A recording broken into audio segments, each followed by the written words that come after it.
The next punch we're going to talk about is the uppercut head. Uppercut is a close range attack. For the head, we are going to be coming right up underneath the chin.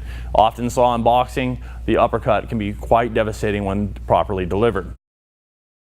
On offense, the person throwing the punch is going to be stepping straight in. He's going to rotate his hips. Fist is going to fully rotate so that the palm would be back towards his face. At the same time, he wants to make sure he keeps his left hand up for defense. It's important to note that when the fist reaches the target, it is traveling straight up towards the sky. It's going straight up into that target.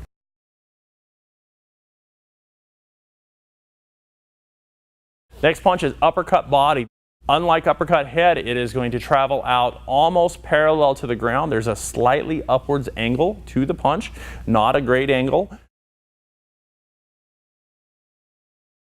When he punches, he steps straight in. He's going to rotate his hips. The fist will snap and turn in the last moment as it strikes, and he's going to drive into the opponent's stomach.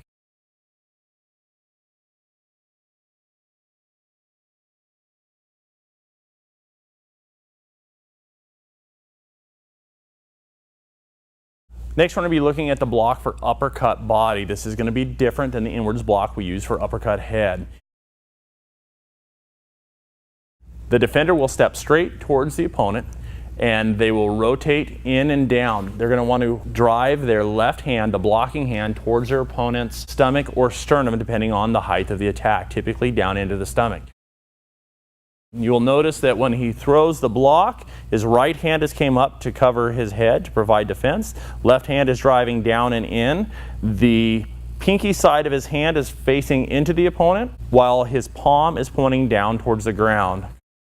Next, we're going to be looking at the block and counter for uppercut head and uppercut body. The uppercut head is going to use the inwards block that we already looked at for front punch.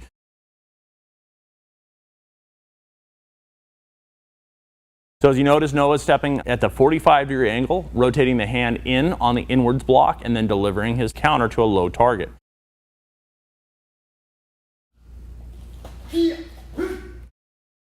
The next block is going to be for uppercut body. This block, including its footwork, is slightly different.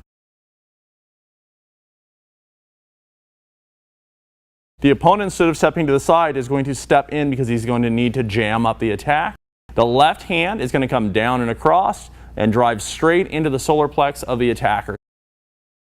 It's important to note that the blocker is not going to bend over when they block. If they need to get down, they squat using their knees and drive in so that they're not driving their head into the opponent.